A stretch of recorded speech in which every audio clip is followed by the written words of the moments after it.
Welcome to our channel. నేను యజ్ఞమూర్తి. మనందరికీ తెలుసు సాయి మాధవ్ బుర్రా గారు స్వల్పకాలంలోనే తెలుగు చిత్రసీమలోని అగ్ర రచయితల్లో ఒకరిగా పేరు తెచ్చుకొని ఇవాళ లీడింగ్ రైటర్గా దూసుకుపోతున్నటువంటి ఆయన లేటెస్ట్గా కల్కి సినిమాకి ఇచ్చినటువంటి డైలాగ్స్ అందరిని కూడా అలరిస్తున్నాయి. కల్కి అనే సినిమా ఎంత పెద్ద విజయం సాధించిందో ఈరోజో రేపో అంటే ఈ ఇంటర్వ్యూ టెలికాస్ట్ అయ్యే సమయానికి అది 1000 కోట్ల క్లబ్లో కూడా చేరనున్నది. అందులో ప్రధానంగా ఆ క్యారెక్టర్స్కి సందర్భానికి తగ్గట్లు ఒక అశ్వత్థామ కానివ్వండి, అలాగే ఒక భైరవ కానివ్వండి, అలాగే ఒక సుమతి కానివ్వండి, అలాగే ఆ సినిమాలో కృష్ణుడు, అర్జునుడు, కర్ణుడు పాత్రలు ఉన్నాయి. సో వీటి మీద బాగా అవగాహన ఉన్న వ్యక్తి అయితేనే, పురాణాల మీద బాగా పట్టు ఉన్న వ్యక్తి అయితేనే అలాంటి సంభాషణ రాయగలుగుతారు. సో డైరెక్టర్ నాగ్ అశ్విన్ తనకి ఎవరు కావాలో సరిగ్గా అలాంటి వ్యక్తికే ఆ సినిమా సంభాషణ రాసే అవకాశాన్ని ఇచ్చారు. దాన్ని గొప్పగా సద్వినియోగం చేసుకున్నారు. మనం ఇప్పుడు ప్రత్యేకంగా ఆయన గురించి పరిచయం చేయాల్సిన అవసరం లేదు. గౌతమిపుత్ర శాతకర్ణి లాంటి బాలకృష్ణ గారి 100వ సినిమాకి, అలాగే చిరంజీవి గారి 150వ సినిమాకి, ఖైదీ నెంబర్ 150కి ఆల్మోస్ట్ ఏకకాలంలో సంభాషణ అందించి సవ్యసాచి అనిపించుకున్నారు ఆయన. ఈరోజు ఆయన మన స్టూడియోలో మన ముందున్నారు. సో కల్కి విజయాన్ని ఆయన ఎలా ఆస్వాదిస్తున్నారు, అలాగే ఆయన రాబోతున్న సినిమాలు ఏంటి, ఇవన్నీ కూడా ఆయన ద్వారా తెలుసుకుందాం. నమస్కారం సాయి మాధవ్ గారు. నమస్తే. చాలా సంతోషం అండి. మొదటగా మీకు అభినందనలు. సో ఒక గొప్ప అంటే మీరు ఈ మధ్యకాలంలో ఒకదాన్ని మించి ఒకటి అన్నట్లుగా అంటే ఒక అవార్డులు రివార్డులు అందుకుంటున్న సినిమాల్లో మీరు భాగస్వామ్యం కావటం, అది కూడా మీ వంతు పాత్ర ఏదైతే ఉందో దాన్ని 100% అని కాకుండా ఇంకా ఎక్కువగా దాన్ని మీరు ఆ అవకాశాన్ని అందిపుచ్చుకొని చాలా గొప్పగా మీ పాత్రను నిర్వహిస్తూ ఉండటం అనేది చాలా సంతోషం కలిగిస్తుంది. సో రచయితలు అంటే బేసికల్గా మేము కూడా అక్కడి నుంచి వచ్చినాను కాబట్టి నేను కూడా కొంత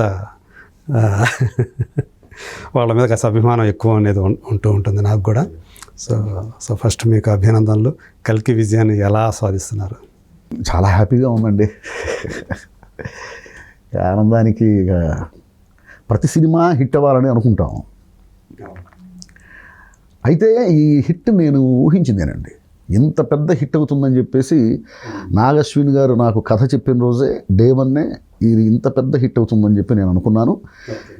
అంత పెద్ద హిట్ అయింది. అదే. సో మీరు అంటే ఆల్రెడీ కొన్ని సినిమాలకు అవార్డులు తీసుకున్నారు, అలాగే జాతీయ అవార్డులు పొందిన సినిమాలకు మీరు రచయితగా పనిచేశారు. సో 2 ఏళ్ల క్రితం చూసుకుంటే RRR అనే సినిమా, సో అది అంతర్జాతీయ వేదిక మీద దాని జెండా రెపరెపలాడింది. సో అందులో మీరు భాగస్వాములు అయ్యారు రచయితగా. అంటే రాజమౌళి గారి నుంచి ఇప్పుడు నాగ్ అశ్విన్ దాకా. సో ఈ జర్నీ అనేది మీకు ఎలా అనిపిస్తుంది? ఈ డైరెక్టర్తో ఇలా పనిచేయటం అనేది, అలాగే ఒక్కొక్క దర్శకుడికి ఒక్కొక్క గొప్పతనం ఉంటుంది. నాగ్ అశ్విన్ అనే డైరెక్టర్లో మీరు గమనించినటువంటి గొప్ప విషయం ఏంటి? అనితర సాధ్యంగా ఆలోచిస్తాడండి. ఫస్ట్ ఓకే, విజువలైజ్ చేసుకోవడం కానివ్వండి, అసలు దేన్ని విజువలైజ్ చేసుకుంటున్నాడు అనేది కూడా చాలా ఆశ్చర్యకరంగా ఉంటుంది. ఇప్పుడు మీరు ఆయన ఫస్ట్ సినిమాని చూడండి, ఎవడే సుబ్రహ్మణ్యం. దానికి నెక్స్ట్ సినిమా మహానటికి సంబంధం లేదు. మహానటికి 3వ సినిమా అసలు ఈ సినిమాకి అసలు సంబంధం ఉండదు. కంటెంట్ పరంగా చూసుకున్నా, ఆయన పిక్చరైజేషన్ ఏదైతే ఆయన టేకింగ్ కూడా చూసుకున్నా కానీ అసలు నిజంగానే ఆయన ఇంకొక అంతస్తు పెరుగుతున్నట్టే అనిపిస్తుంది. ఒక్క మాటలో చెప్పాలంటే అనితర సాధ్యమైన ఆలోచనలు చేస్తూ ఉంటాడు. అలా కూడా ఆలోచించవచ్చా అని ఆశ్చర్యం కలిగిస్తూ ఉంటాడు. ఒక రైటర్గా మీకు కూడా ఆశ్చర్యం కలిగించిందా? ప్రతిసారి ఆశ్చర్యం కలిగిస్తూనే ఉంటాడు. ఓకే. అయితే ఈ సినిమాలో మీకు ఏమైనా సవాల్ అనిపించే విషయాలు ఉన్నాయి? ఎందుకంటే మీరు మహాభారతాన్ని చదువుకున్నారు, అందులో పాత్రలన్నీ మీకు తెలుసు. ఈయన ఊహ ఏవైతే కల్పించాడో అవి మీరు చదువుకున్న మహాభారతానికి, నేను చదువుకున్న మహాభారతానికి, అంటే వ్యాస మహాభారతం, దాన్ని చాలామంది తెలుగు చేశారు, అది విషయం. కానీ బట్ మౌలికంగా ఏవైతే కొన్ని పాత్రలు ఉంటాయో ఆ పాత్రల మధ్య ఉన్నటువంటి సన్నివేశాలు ఎలా ఉంటాయో కొంత మనకి చదువుకొని విని ఉన్నదానికి ఎంత భిన్నంగా ఏమైనా అనిపించాయా? ఎందుకంటే కర్ణుడి పాత్రని ఆయన చిత్రీకరించిన విధానం కల్కికి రక్షకులుగా, కల్కి పుట్టుకకు సో దోహదం చేసేవాళ్ళు, అంటే అతను రావటానికి ఇబ్బందులు లేకుండా రక్షకులుగా ఒక అశ్వత్థామని, ఒక కర్ణుడి రూపమైనటువంటి భైరవుని ఆయన తీసుకొని రావటం అనేది ఏమనిపించింది మీకు అది విన్నప్పుడు? ఫిక్షన్ అండి, అదే నేను అంటున్నాను. అది ఫిక్షన్. ఈ కథ భారతంలో లేదు కదా, కల్కి సినిమా కథ భారతంలో లేదు. అవును, కర్ణుడి గురించి చెప్పలేదు. కర్ణుడు మళ్ళీ పుడితే అని ఒక కొత్త ఆలోచన నుంచి భైరవ అనేవాడు పుట్టాడు. ఎస్ ఎస్ అంతే. అదే దానికి భారతానికి సంబంధం ఉంది, భారతానికి భైరవకి సంబంధం లేదు. భారతానికి కర్ణుడికి సంబంధం ఉంటుంది, భైరవకి సంబంధం. ఎస్ అదే అదే కర్ణుడు మళ్ళీ పుడితే ఏమిటనేది ఒక ఫిక్షన్, అది అంతే. అదే అంటే మామూలుగా మనకు కల్కి అనేది విష్ణుయసుడను సుమతి దంపతులకు జన్మించాడు శంబల గ్రామంలో, అవును అని చదువుకున్నాం. ఇంకా జన్మించలేదండి, జన్మిస్తాడు అని చదువుకున్నాం. జన్మిస్తాడు అని చదువుకున్నాం, అంతే, జన్మించలేదు ఇంకా. అంటే కల్కి పురాణం ప్రకారం అలా ఉంది. కాకపోతే ఇందులో విష్ణుయసుడు అనే క్యారెక్టర్ లేకుండా సుమతి అనే పాత్రని, సో ఆమెకి ఒక కృత్రిమ గర్భధారణ ద్వారా కల్కి పుట్టబోతున్నాడు అనే విషయం మనకు ఈ సినిమాలో చెప్పాడు. సో అంటే ఈ ఇమాజినేషన్ ఏదైతే ఉందో అది ఇది మనం చదువుకున్న దానికి ఎవేగా ఉంది అని ఏమైనా అనిపించలేదా? చదువుకున్నది యాజ్ ఇట్ ఈస్గా ఎందుకు ఉంటుంది సార్ సినిమాలో? అసలు ఎందుకు ఉంటుంది? ఇప్పుడు ఒక దర్శకుడు ఒకటి చెప్పాలనుకుంటాడు, ఆ చెప్పటం కోసం కవిస్వేచ్ఛ అనేది ఉంటుంది. ఇప్పుడు దానికి కథకుడు అయినటువంటి నాగశ్విని గారికి ఆయనకు స్వేచ్ఛ ఉంది, కవిస్వేచ్ఛ. రైట్, అవును. ఆ కవిస్వేచ్ఛను వాడుకోవచ్చు, తప్పులేదు. అయితే ఏంటంటే చెప్పాలనుకుంది తప్పు చెబితే తప్పు, సోలు ఎలివేట్ కాకపోతే తప్పు, సోలు ఎలివేట్ కాకపోతే తప్పు, సొసైటీకి ఏదన్నా ఇబ్బంది కలిగించేలా చెప్తే తప్పు. అది 100% కరెక్ట్. ఇక్కడ ఆయన ఏమీ సొసైటీకి ఇబ్బంది కలిగించేలా చెప్పలా. సుమతి అనే క్యారెక్టర్ ఉంది. ఇక విశ్వబసుడు అనే క్యారెక్టర్ ఏమిటంటే మీకు పార్ట్ 2లో తెలుస్తుంది. ఓకే, ప్రతి ప్రశ్నకి సమాధానం పార్ట్ 2లో ఉంటుంది. అంతేనా? ఓకే. సో అది కూడా మీరు చెప్పిన దాన్ని బట్టి మన ఇమాజినేషన్కి అందనంత విధంగా అతను ఆ కథని అంతే అల్లుకున్నాడు. అందుకే అంత గొప్పగా ఉంది, అందుకే జనం అంత ఆదరిస్తున్నారు. ఇప్పుడు సుప్రీం యాస్కన్ అని ఏదైతే చూపించారో అతనే కలిపురుషుడు అని మనం అనుకోవచ్చా, లేకపోతే మళ్ళీ ఇంకో కలిపురుషుడు అనేవాడు వస్తాడు? సార్ కలిపురుషుడు ఆయనే అంతే. అదే సో ఈ పాత్ర అంటే ఈ మహాభారతంలో కర్ణుడికి, అశ్వత్థామకి, కృష్ణుడికి వచ్చే ఈ సంభాషణలు, సో వీటి వెనక మీకు ఏమన్నా ఆ రాయటంలో కానీ వాటిలో ఏమన్నా కసరత్తు చేశారా? అదేం లేదండి. తను ఏదైతే ఇచ్చాడో ముడిసరుకు నాకు చాలా క్లియర్ కట్గా నాగశ్విని గారు ఏమనుకుంటున్నారో నాకు చెప్పేస్తారు. ఓకే, ఇదండి ఇట్లా పాత్రలు, ఇది కంటెంట్, ఈ కంటెంట్ నాకు కావాలి, నేను ఈ సీన్ ద్వారా ఇది చెప్పదలుచుకున్నాను అని చాలా క్లియర్గా చెప్తాడు ఆయన. ఓకే, ఆయన ఇచ్చే ఇన్పుట్స్ కూడా చాలా గొప్పగా ఉంటాయి. ఓకే, ఆ ఇన్పుట్స్ వల్లే ఈ రోజున డైలాగ్స్కి అంత మంచి పేరు వచ్చింది. అవును, చాలా గొప్ప. సో మీ డైలాగ్స్ అంటే డబ్బింగ్ అయినప్పటికీ కూడా అమితాబ్ గారి నోటి నుంచి రావటం, సో ఆ పాత్రకి మీరు డైలాగ్స్ రాయటం అనేది మీకు ఎలాంటి అనుభూతిని కలిగించింది? అంతకంటే కావాల్సిందే ఉందండి. అమితాబ్ గారితో నేను సైరాలో చేశారు. సైరాలో చేశాను. ఇది 2వ సినిమా. కమల్ గారికి, ప్రభాస్ గారికి ఇది ఫస్ట్ నేను రాయటం. సో అదొక మన కెరీర్లో అవును ఇదొక ఫేజ్ అనుకోవచ్చు మీరు. సో అంటే పైగా ఏంటంటే ఈయన అశ్వత్థామ అనే పాత్రకి వచ్చిన పేరు, ఆ పాత్రలో అమితాబ్ గారికి వచ్చినటువంటి పేరు చాలా కాలం తర్వాత అమితాబ్ గారిని ఇలాంటి పాత్రలో నేను ఒకటే అంటానండి, ఇప్పుడు యాంగ్రీ యంగ్ మ్యాన్ అనేటువంటి పేరు ఆయన దగ్గర నుంచే స్టార్ట్ అయింది. ఇప్పుడు ఆయన యాంగ్రీ యంగ్ మ్యాన్ కాదు, hungry old line. Okay, hungry old line మంచి పెట్టారు. అదే ఆ సినిమా చూస్తుంటే నాకు అది అనిపించింది. నాకు అలా ఉన్నాడు ఆయన. అమితాబ్ గారు ఎవరికి కనిపించట్లేదండి, కనిపిస్తుందల్లా అశ్వత్థామే. నిజంగా అశ్వత్థామ ఉంటే ఇలానే ఉండుండేవాడు.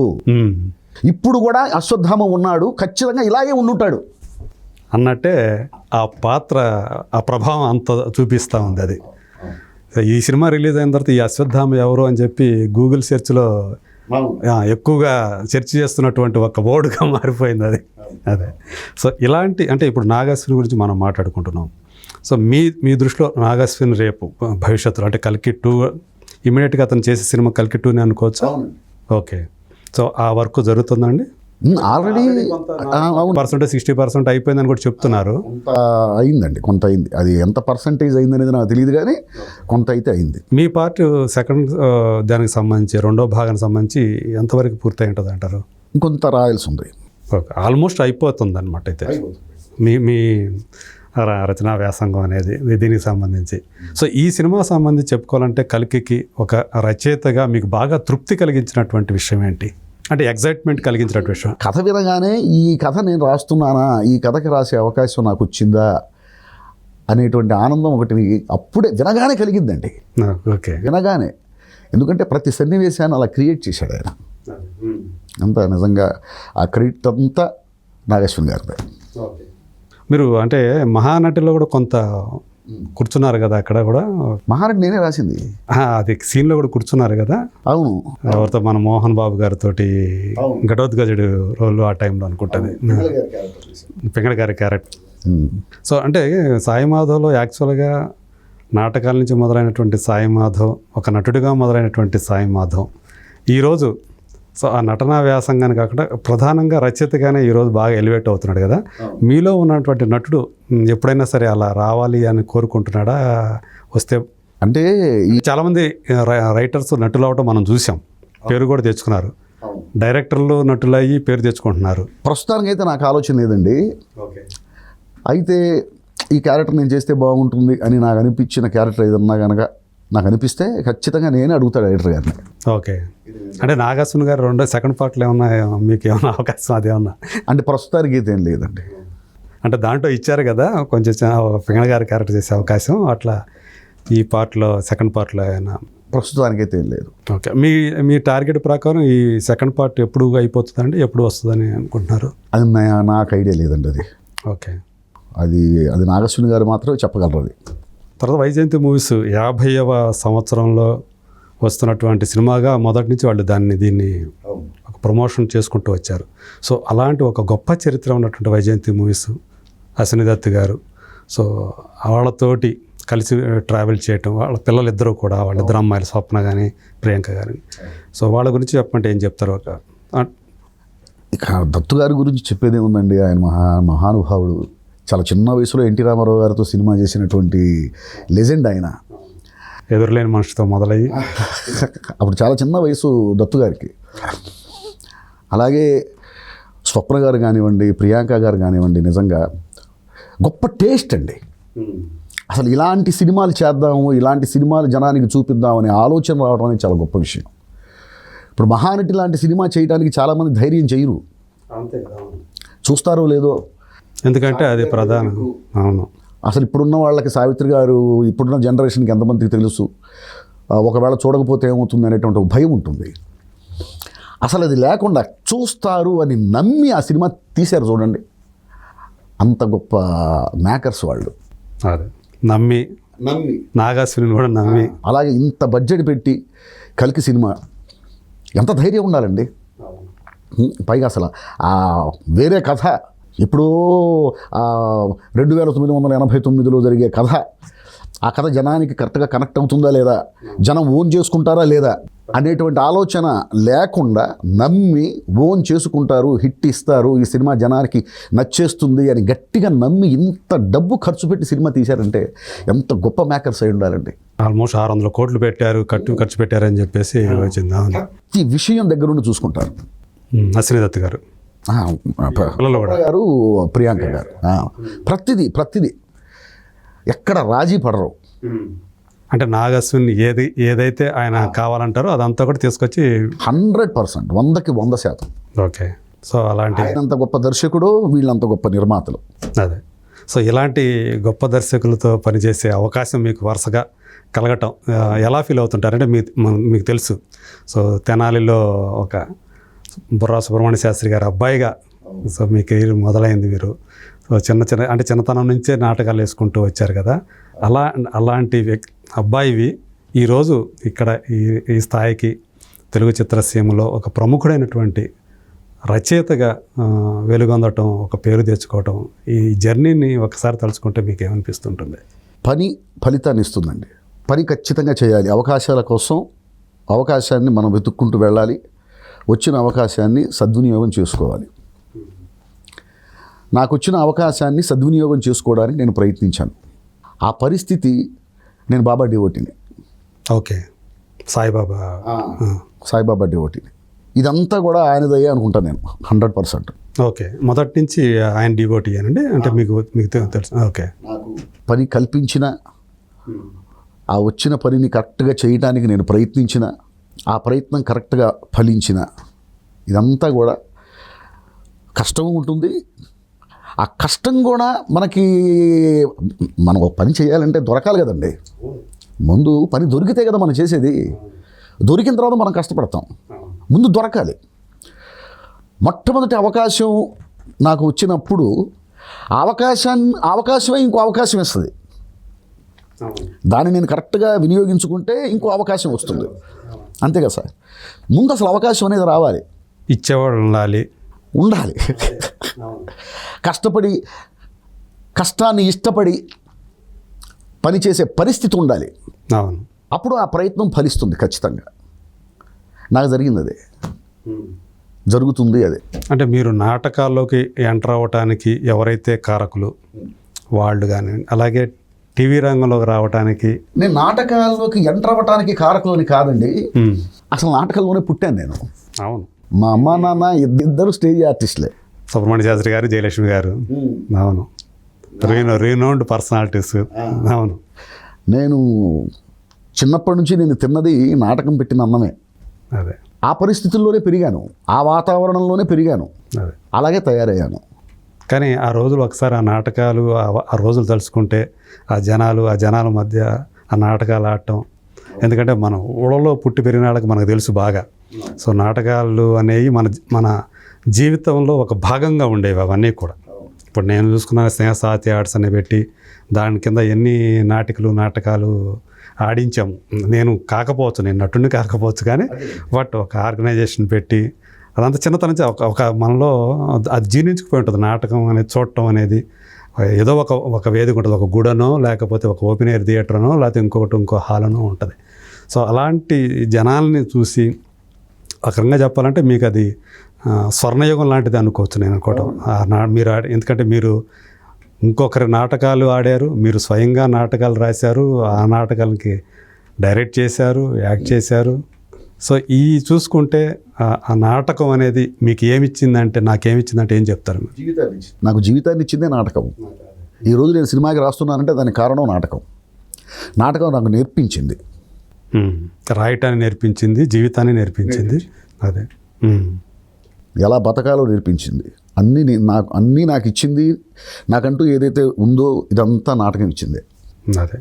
అదే చాలామందికి ఏంటంటే ఆ అవకాశాలు రావు, కానీ మీకు మంచి అవకాశం, అంటే నాటకం నుంచి టీవీకి, అక్కడి నుంచి సినిమాకి ఈ ప్రయాణం ఏదైతే ఉందో, సో వీటిలో ఎవరికైనా నేను వీళ్ళకి క్రెడిట్ ఇస్తాను, వీళ్ళకి కృతజ్ఞులై ఉంటాను అని చెప్పుకోవడానికి ఎవరి గురించి చెప్తారు? మా అమ్మ జయలక్ష్మి గారు. అంటే ఆమె ప్రోత్సాహం అనుకోవాలా? ఆమె నిలబడి మీ పక్కన నువ్వు చేయగలవు అని చెప్పిందా? అట్లా చెప్పారా అలా అమ్మ? అలా చెప్పింది. అంటే నా కెరీర్ ఏమైపోతుందో ఏంటో అని భయం ఉండేది మా అమ్మకి. అయినా కూడా నన్ను నమ్మింది మా అమ్మ. మా అమ్మే కనుక నన్ను నమ్ముండకపోతే లేదు కదండి. ఓకే, అంతే కదా. అమ్మ నేను వెళ్తున్నాను, హైదరాబాద్ వెళ్తున్నాను, అక్కడ నేను ప్రయత్నాలు చేసుకుంటాను అంటే వద్దు ఇక్కడే ఉండి ఏదైనా పని చేసుకొని అంటారు, కానీ సర్లే వెళ్ళు, నీ ప్రయత్నాలు నువ్వు చేసుకో అని చెప్పి ఎవరండి చెప్పేది? మా అమ్మ చెప్పింది కాబట్టి నేను వచ్చాను. అంతే కదా. అఫ్కోర్స్ ఒకవేళ వద్దన్నా కూడా నేను ఆగేవాడిని కాదు, అది వేరే విషయం. వద్దన్నా ఆగేవాడిని కాదు, అది వేరే విషయం. అలాగే నా లైఫ్లో ఉన్న ప్రతి ఒక్కళ్ళు కూడా కారణమే అండి. నా స్నేహితులు, అలాగే నా స్నేహితులు సింగా కానివ్వండి, సింగా కానివ్వండి, అలాగే నా గురువులు, నా తాలూకా హై స్కూల్ గురువు బొలిమంత గారు అంటే బొలిమంత శివరాం గారు. అవునండి, బొలిమంత శివరాం గారు. అలాగే నూతలపాటి సత్యనారాయణ గారు, పగడాల శ్యామసుందర్ గారు, బొలిమంత కృష్ణ మాస్టర్ గారు, అందరూ నా లైఫ్లో ఉన్న వాళ్ళందరూ నేను తయారవడానికి కారకులే. అదే, వాళ్ళు ఇచ్చిన సలహాలు. ఫస్ట్ నాలో నటుడే కాదు రచయిత కూడా ఉన్నాడు అని గుర్తించింది నా స్నేహితుడు సింగ. నువ్వు రాయగలవు, కేవలం నటుడు మాత్రమే కాదు, నువ్వు రాయగలవు, నువ్వు రాయి అని నా చేత రాయించింది సింగ. నాటకం రాయించింది. కవితలు రాయించాడు, నాటకం రాయించాడు. అప్పుడు మీరు యాక్చువల్గా నాటకాలు చేస్తూ బాగా ప్రదర్శనలు ఇస్తూ ఉన్న కాలంలో హైదరాబాద్కు రావాలని ఎందుకు అనుకున్నారు? అసలు చిన్నప్పటి నుంచి నా ఎయిమే సినిమా అండి. సినిమానే. ఓకే. నేను నాటకాలు ఆడినా సరే నా దృష్టి ఎప్పుడు సినిమాల మీదే ఉండేది. ఎప్పుడు అవకాశం వస్తా, ఇప్పుడు వెళ్దామా అని చెప్పేసి ఉండేది అనమాట. ఓకే. ఆ తర్వాత నాకు మధ్య మధ్యలో మా గురువుగారు నూతలపాటి సత్యనారాయణ గారితో వస్తూ వెళ్తూ ఉండేవాడిని. ఓకే. పెళ్ళి అయిన తర్వాత ఇక నాకు రావాల్సిన అవకాశాలు ఏమో హైదరాబాద్లో ఉంటే నేను అక్కడ ఉంటాం ఏంటని చెప్పి వచ్చేసాను. నేను పెళ్ళి అయిన తర్వాతే? పెళ్ళి అయిన తర్వాత. ఓకే. ఫ్యామిలీ అక్కడ ఉంది? ఫ్యామిలీ అక్కడ ఉంది. నేను వచ్చేసి ఇక్కడ రూమ్ తీసుకొని ఉన్నాను. కొంతకాలానికి వాళ్ళని కూడా తీసుకొచ్చాను. ఓకే. అంటే నమ్మకం కుదిరింది, ఇక నేను పోషించగలను అనుకున్నప్పుడా, లేకపోతే? తీసుకొచ్చేటప్పుడు నాకు ఇంకా నేను ఇంకా సెటిల్ అవ్వలేదండి. అవకాశాల కోసం వెతుక్కుంటూనే ఉన్నాను. ఓకే. వాళ్ళని ఎందుకు తీసుకొచ్చానంటే నాకు ఒక ఛాలెంజ్ కోసం. వాళ్ళ ఇంట్లో ఉంటే నాకు పని చేయాలి ఖచ్చితంగా, ఎక్కడో ఏదో ఒకటి పని దొరకబుచ్చుకోవాలి అంతే. వేరే ఆప్షన్ లేదు. వాళ్ళని తీసుకురాకపోతే ఫ్రెండ్స్తో కూర్చుందాం, లేకపోతే కాసేపు అటు ఇటు వెళ్ళొద్దాం, ఇట్లా పాస్ అయిపోతూ ఉంటుంది. వాళ్ళ ఇంట్లో ఉంటే ఖచ్చితంగా డబ్బులు తీసుకెళ్ళాలి ఇంటికి. ఖచ్చితంగా. అవును, వాళ్ళని పోషించాల్సిందే కదా. వాళ్ళకి ఇంటికి బియ్యం, కూరగాయలు తీసుకెళ్లాల్సిందే కదా. అప్పుడు నేను ఇక ఫస్ట్ టీవీకి రాశాను, సీరియల్స్ రాశాను. సీరియల్స్ రాస్తున్నప్పుడు నా వర్క్ కృష్ణ గారికి నచ్చి, ఆ సీరియల్ కూడా కృష్ణ గారి హౌస్ ప్రొడక్షనే, పుత్తడి బొమ్మ కదా. ఆ వర్క్ నచ్చి నన్ను కృష్ణ గారు ఇటు తీసుకొచ్చారు. సో ఈరోజు నేను సినిమా ఫీల్డ్లో ఇలా కూర్చొని ఉన్నాను అంటే దానికి కారణం కృష్ణ గారు నాకు ఇచ్చిన అవకాశం, సినిమాల్లోకి రావడానికి మాత్రం.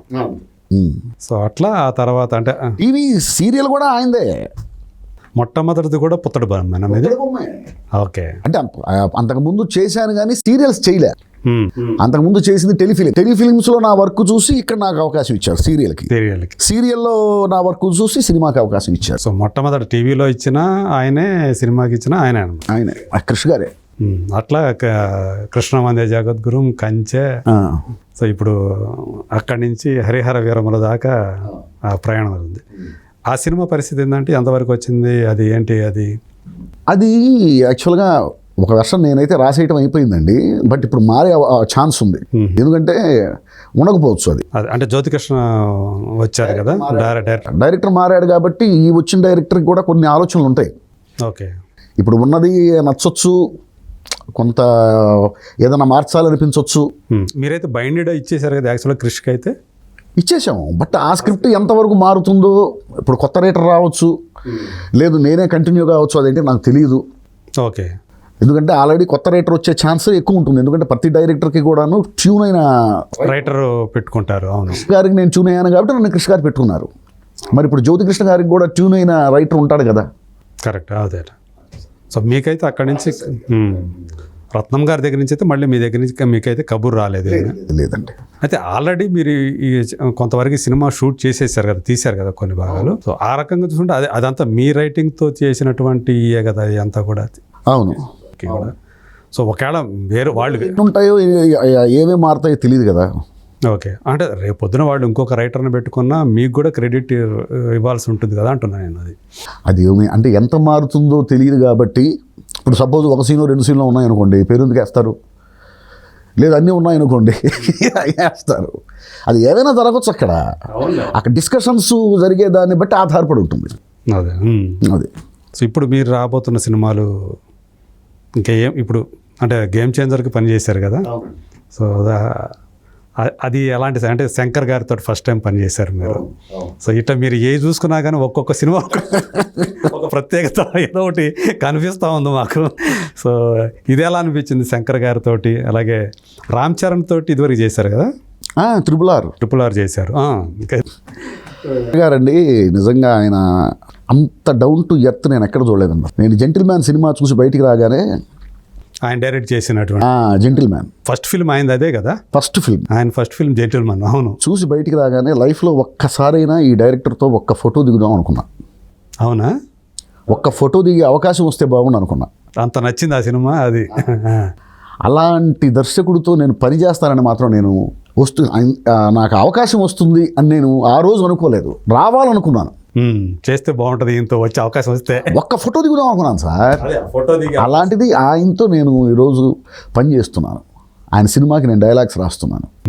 ఎంతకంటే కావాల్సిందే ఉందండి. కూర్చుంటున్నారు. ఎంతకంటే కావాల్సిందే ఉందండి. సో గేమ్ చేంజర్ అని చెప్పేసి అనే టైటిల్ ఏదైతే ఉందో దానికి పూర్తి న్యాయం చేసే విధంగా ఆ సినిమా ఉండబోతుంది. అటు రామ్ చరణ్ కెరీర్కి, అలాగే శంకర్ గారి కెరీర్కి, మీ కెరీర్కి నెక్స్ట్ లెవెల్కి తీసుకెళ్తుందండి. ఓకే, సమస్య లేదు అందులో.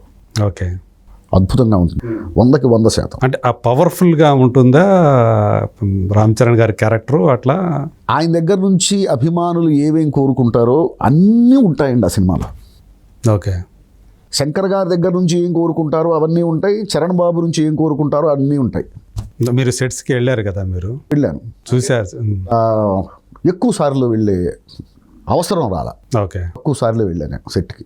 ఓకే, అంటే ఇప్పుడు మీరిద్దరు మాట్లాడుకున్నప్పుడు శంకర్ గారు మీతో చెప్పేటప్పుడు ఆయన మామూలుగా తెలుగు మాట్లాడరు కదా, ఎట్లా తెలుగే మాట్లాడతారు. తెలుగు మాట్లాడుతున్నారా? అయ్యో, చాలా చక్కగా, చాలా మంది తెలుగు వాళ్ళకంటే బాగా మాట్లాడుతున్నాడు ఆయన తెలుగు. అవునా?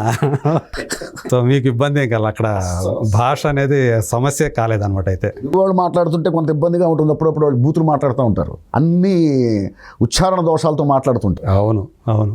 కానీ ఆయన చక్కగా, ఆయన భాష అంటే మహాగౌరవం అండి ఆయనకి. అదే, ఆయన మాతృభాష అంటే ఆయనకి ఎంత గౌరవమో, పరభాషలన్నా సరే భాషని గౌరవించే మనిషి ఆయన. మనం చేస్తుంది తెలుగు సినిమా, తెలుగు భాషే వాడదాం. ఇట్లాంటి చాలాసార్లు విన్నాను నేను. సంభాషణలో కూడా ఎక్కువగా తెలుగు ఉండేటట్టు చూసుకుంటారా? చూసుకుంటారు. ఓకే, సో మీకు ఆయన నుంచి ఏమన్నా ఒక కాంప్లిమెంట్ లాంటిది ఏమైనా వచ్చిందా ఈ జరిగేటప్పుడు కలిసి పనిచేసాడు? రాసిన ప్రతిసారి అసలు ఆయనకు బాగా నచ్చకపోతే తీసుకున్నారు అంటే చాలా బాగా నచ్చిందని అర్థం. ఓకే, సో అంత పనితనం రాబడతారు. సో ఆ క్వాలిటీ అనేది అన్ని విషయాల్లో కనిపించాలని చూస్తారు. తద్వారా అందరికీ పేరు వస్తుంది అనుకుంటాను. అదే అందరికీ ఆయనతో పనిచేసిన వాళ్ళందరికీ కూడా. సో ఈ గేమ్ చేంజర్ కాకుండా రాబోయే సినిమాలు ఏముంటాయి సార్ మన? ఇదేనండి, మన దేవకి నందన వాసుదేవ అని చెప్పేసి ఆ సినిమా ఒకటి రిలీజ్కి రెడీగా ఉంది.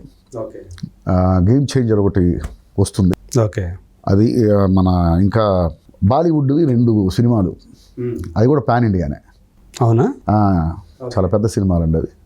ఆ సినిమాలు కూడా వర్క్ చేస్తూ ఉన్నాను. ఎవరి అండి హీరోలు? ఎవరండి హీరోలు కానీ డైరెక్టర్ కానీ పేర్లు చెప్తారా? లేదండి, అంటే యాక్చువల్గా వాళ్ళే అనౌన్స్ చేస్తామన్నారు. అప్పటిదాకా కొంచెం సీక్రెసీ. ఇంతవరకు అనౌన్స్మెంట్ రాని సినిమాలే. అనౌన్స్మెంట్ రాని సినిమాలే రెండు పని చేస్తున్నారా? మైథాలజీ, అది కూడా పార్ట్ 1 పార్ట్ 2 2 ఉంటాయి. అంటే ఇప్పుడు మేము ఏదైతే విన్నామో రణబీర్ కపూర్, సాయి పల్లవి మైథాలజీ, అది కాదు. వాళ్ళే అనౌన్స్ చేస్తున్నారు, వాళ్ళే అనౌన్స్ చేస్తారు. Okay, okay.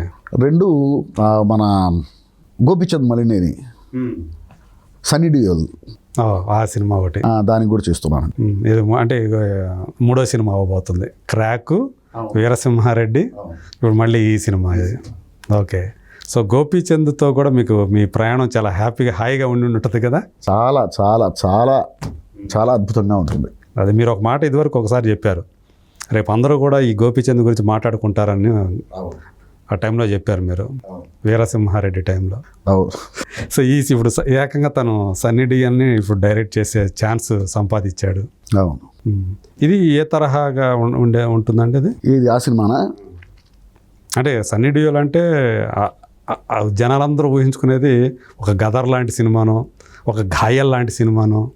సో ఆ తరహా కదా మామూలుగా, అట్లాగా ఆ టైప్ ఆఫ్ యాక్షన్ ఉంటుందా? ఏమేమి కోరుకుంటారో అన్నీ ఉంటాయి. యాక్షన్ నెక్స్ట్ రేంజ్లో ఉంటుంది. ఓకే, పరిగెత్తుద్ది కథ. Screen play extraordinary screen play. అసలు చెప్పగానే నేను ఇది 100% సూపర్ హిట్ అని చెప్పాను. ఓకే, గోపీచంద్ గారికి.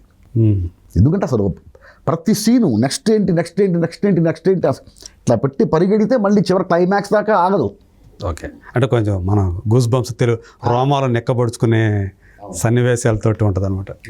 అంటే అది ఇక్కడ హైదరాబాద్ జరిగే కథలాగా ఉంటుందా, ముంబైలో జరిగే కథలాగా ఉంటుందా? సన్నీ డియోల్ అనేటప్పటికీ కొంచెం ఈ సందేహం వస్తూ ఉంది, ఇది ఆయన కోసం రాసుకున్న కథ లేకపోతే వేరే తెలుగు హీరో కోసం రాసుకొని కుదరకపోతే ఒకవేళ సన్నీ డియోల్కి తీస్తున్నాడా?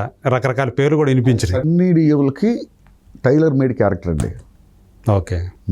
సమస్య లేదు. ఓకే. సో అన్నీ మీరు ఆయన్ని అంటే ఒకవైపు గోపీచంద్ మలినేని అతని మార్కు ఉంటూనే సన్నీ డియోల్ ఎలా ఎలా చూడాలనుకుంటారో అలా ఉంటుంది అంటారు. సో మొత్తానికి ఇలాంటి ప్రాజెక్టులు. సో ఇప్పుడు రిలీజ్కి రెడీగా ఉన్నది ఏంది ఈ కల్కి తర్వాత? వెరీ నెక్స్ట్ దేవకి నందన వాసుదేవ్ ఉంటుంది. ఓకే. ఓకే. సో ఇప్పుడు ఒక రైటర్గా ఇలా ఒక ఆల్మోస్ట్ అగ్రస్థాయి మీదే ఇప్పుడు తెలుగులో అని చెప్తున్నారు కదా, దీన్ని ఇది బరువు అనిపిస్తుందా లేకపోతే ఇంకా బాధ్యత మీకు పెంచింది అనిపిస్తూ ఉందా? బాధ్యత అనేది ఎప్పుడు ఉంటుందండి.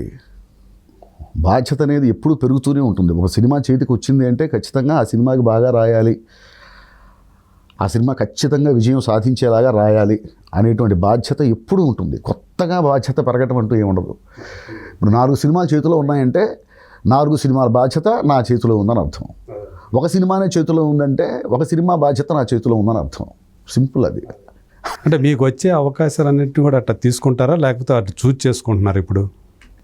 లేదు, అది ప్రాసెస్ అండి. అది యాక్చువల్గా ఒక సినిమా ఉంది, అది ఖచ్చితంగా ఆ ప్రొడక్షన్ హౌస్ కోసం చేస్తాం.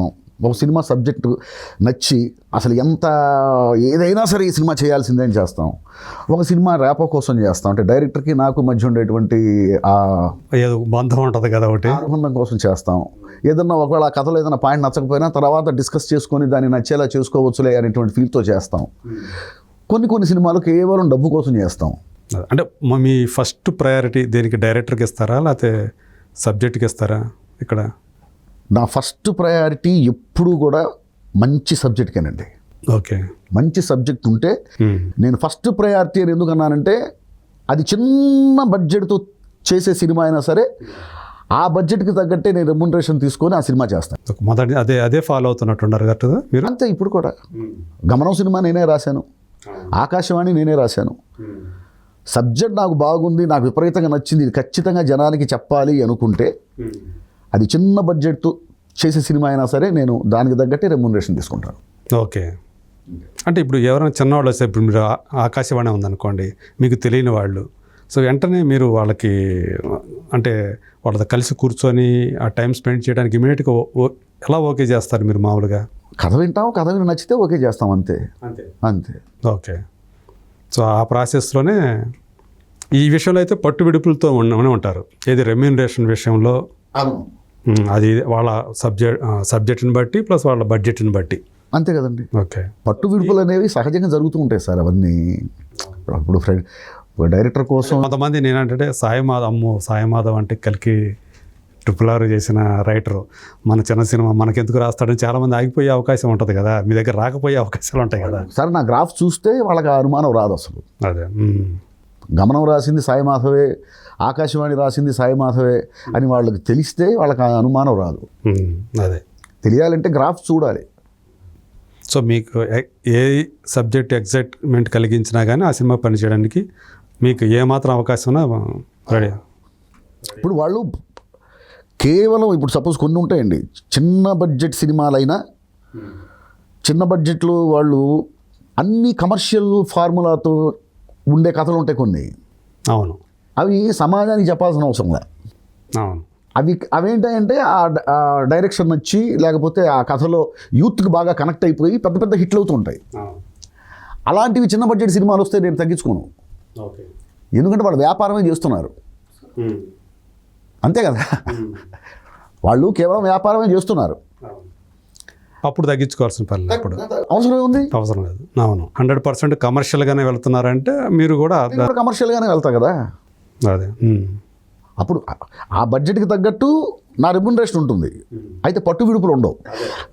ఆ చిన్న బడ్జెట్కి తగ్గట్టే నాకు ఒక రెమ్యునరేషన్ ఉంటుంది, అయితే పట్టు విడుపులు మాత్రం ఉండవు. అంతకంటే తగ్గటం అంటూ ఉండదు, తగ్గే ఉంటుంది, అంతకంటే తగ్గడం ఉండదు. ఇప్పుడు గమనం లాంటి సినిమా అనుకోండి, వాళ్ళు ఎంత ఇచ్చినా తీసుకుంటా. అది కొంచెం ఆత్మసంతృప్తినిచ్చే, ఎంత ఇచ్చినా తీసుకుంటా. ఆకాశవాణి ఎంత ఇచ్చినా తీసుకున్నా. అడగండి ఆకాశవాణి మేకర్స్ని, నాకు ఎంత ఇచ్చారో అడగండి, వాళ్ళని చెప్తారు. అదే. అంటే బుర్రా సాయిమాధవ్ మొదటి నుంచి కమ్యూనిస్టు భావాలతో పెరిగినవాడు, రాసిన నాటకాలు కానీ నాటికలు కానీ అన్నీ కూడా ప్రజలని చైతన్యవంతం చేసే అవే రాశారు కదా. సో ఇంకా మనం ఉందా ఇంకా బుర్రా సాయిమాధవ్లో ఇంకా అది జనం కోసం అనేది ఎప్పుడు ఉంటుందండి, అది ఎప్పుడు ఉంటుంది. ఇప్పుడు కూడా నేను సిపిఐఏ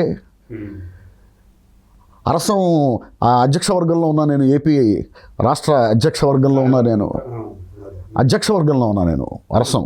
ఓకే, ఇప్పుడు కూడా సమస్య లేదు అందులో. ఓకే, ఇప్పటికీ వాళ్ళ కార్యకలాపాలు పార్టిసిపేట్ చేస్తూనే ఉన్నారా? చేస్తూనే ఉంటాను. ఓకే, సో బాలయ్య బాబు గారితో ఏమైనా ఉందయా? ఏమన్నా ఖచ్చితంగా ఉంటుంది, ఆ సబ్జెక్టు వర్క్ జరుగుతుంది. సో మళ్ళీ తెలుగుదేశం పార్టీ ఏపీలో అధికారంలోకి రావటం, బాలయ్య బాబు మళ్ళీ మూడోసారి ఎమ్మెల్యే కావటం, పవన్ కళ్యాణ్ గారు ఉప ముఖ్యమంత్రి కావటం, ఇక చంద్రబాబు నాయుడు గారు అంటే ఆయన విపరీతమైన అనుభవం కలిగిన వ్యక్తి. సో ఇప్పుడు మళ్ళీ మారినాయి కదా ఆంధ్రప్రదేశ్లో, మీకు ఎలా అనిపిస్తూ ఉంది? నేను పాలిటిక్స్ గురించి పెద్దగా ఆలోచించాలండి, అసలు నాకు తెలియదు కూడా వాటి గురించి అని. కానీ ఎన్టీ రామారావు గారు అంటే అభిమానం ఉన్న వ్యక్తిగా మీరు ఎన్టీఆర్ అభిమానాన్ని తెలుసు నాకు చిన్నతనం నుంచి. సో మళ్ళీ ఆయన పెట్టినటువంటి పార్టీ మళ్ళీ అధికారంలోకి రావటం, అవును, సో ఎంతో కొంత దాని మీద అభిమానం ఉంటుంది కదా అనే ఉద్దేశంతో అడిగానంతే. నాకు రామారావు గారు అంటే అభిమానం అండి, రామారావు గారు అంటే అభిమానం.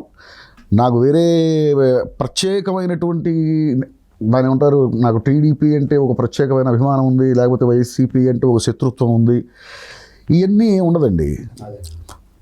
నేనైతే ఒకటైతే గట్టిగా నమ్ముతాను సార్, ఎవరైనా పాలిటిక్స్లోకి మంచి చేద్దాం, మంచి పేరు సంపాదించుకుందాం, 10 కాలాల పాటు నా పేరు చెప్పుకునేలాగా ఏదో ఒకటి చేద్దామని వస్తారు, పార్టీ పెడతారు, డబ్బు కూడా సంపాదించుకుంటారు. ఎందుకంటే నడవాలి కదా, అవును, నడవాలి కదా, నిలబడాలి కదా. కాకపోతే ఇక్కడ తేడాలు ఎక్కడ ఉంటాయంటే, ఏది చేస్తే మంచి జరుగుతుంది అనేటువంటి పాలసీ మ్యాటర్స్ ఉంటాయి చూసారా, వీటిల్లోనే తేడాలు ఉంటాయి. అదే అంటే మీరు 10 ఏళ్ల నుంచి మీరు పవన్ కళ్యాణ్ గారిని చూస్తూ ఉన్నారు. సో ఆయన సినిమాల్లో సంపాదించిన డబ్బునే పార్టీ కోసం ఖర్చు పెట్టడం, అది అయిపోయిన తర్వాత మళ్ళీ సినిమాలు చేసుకోవటం, ఈ ప్రాసెస్ చేస్తూ వచ్చాడని చెప్తారు.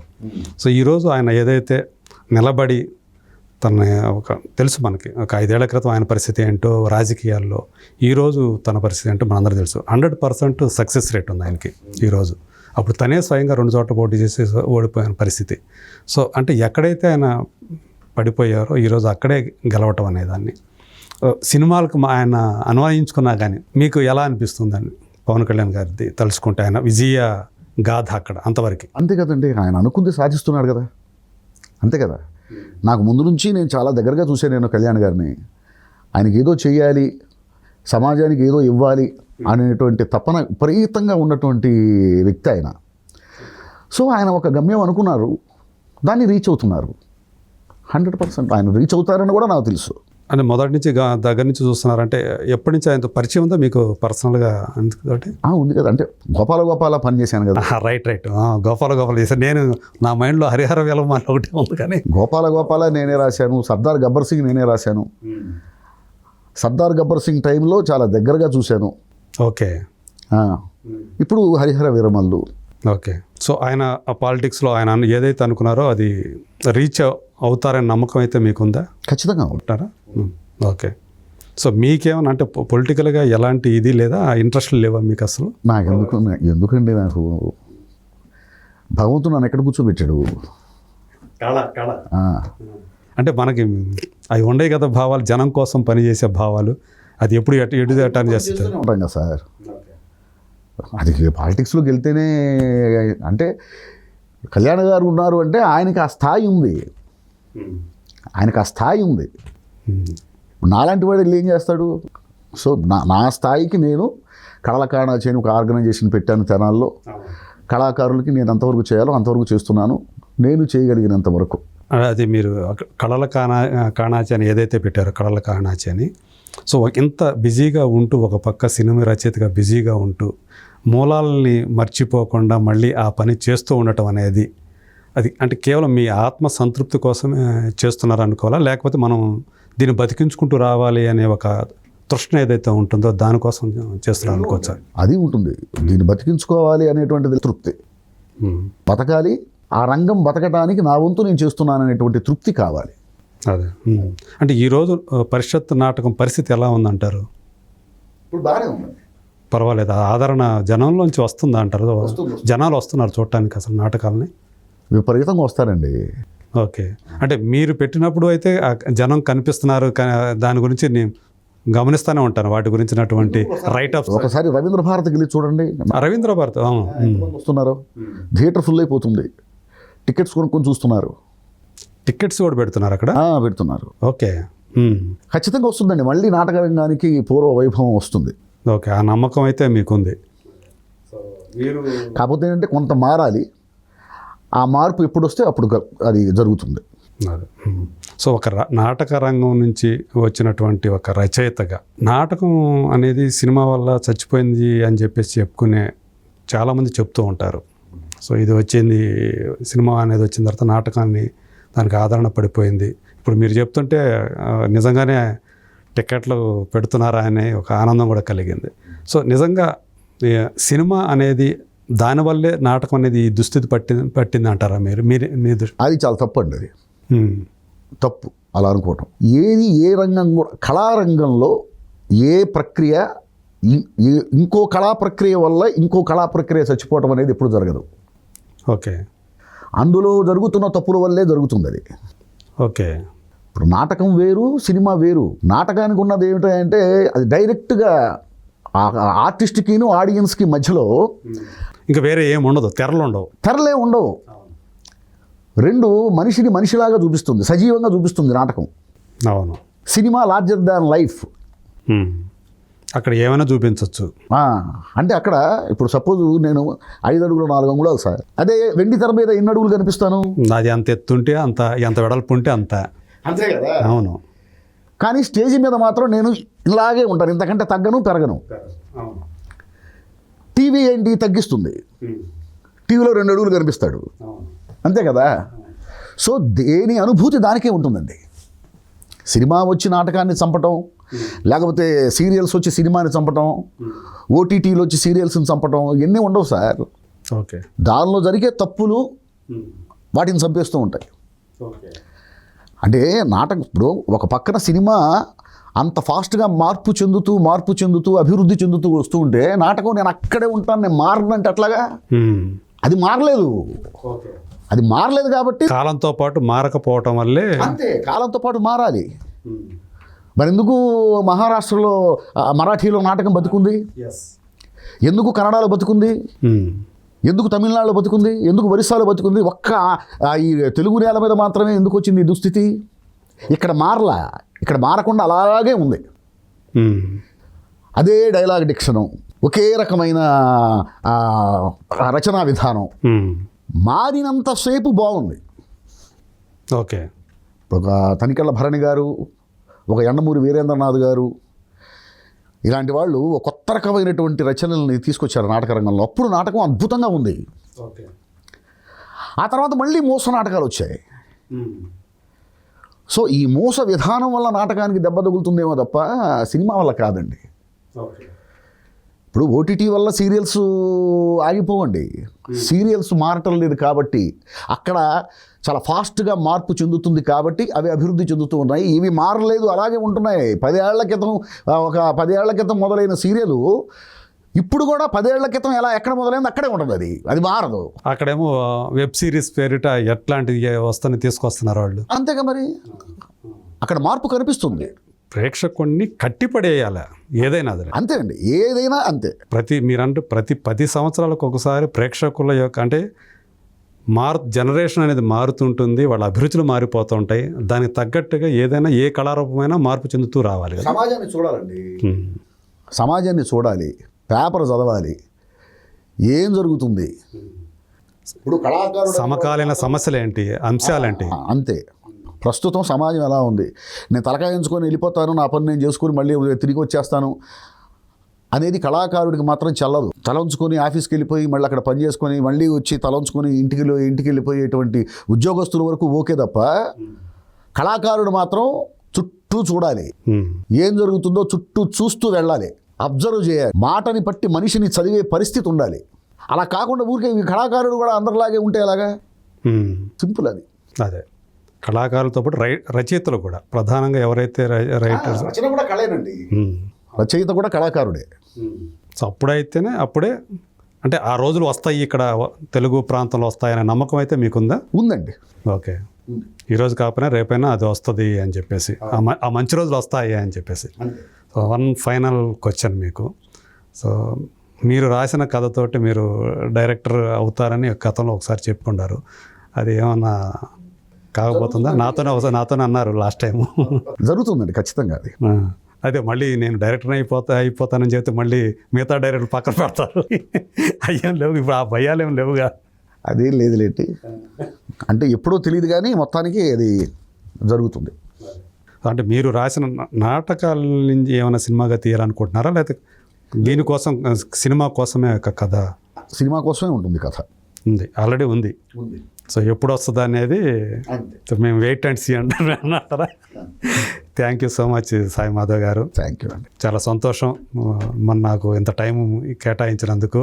సో ఖచ్చితంగా నేను అంటే ఇప్పుడు కేవలం తెలుగు ప్రాంతమే కాదు, తెలుగు దేశమంతా గర్వించే ఒక గొప్ప రచయితగా మీరు ఇప్పుడు కనిపిస్తున్నారు, ఎదుగుతున్నారు. సో ఖచ్చితంగా ఆ డైరెక్టర్గా కూడా చూడాలని తొందరలోనే ఆశిస్తూ thank you so much. Thank you.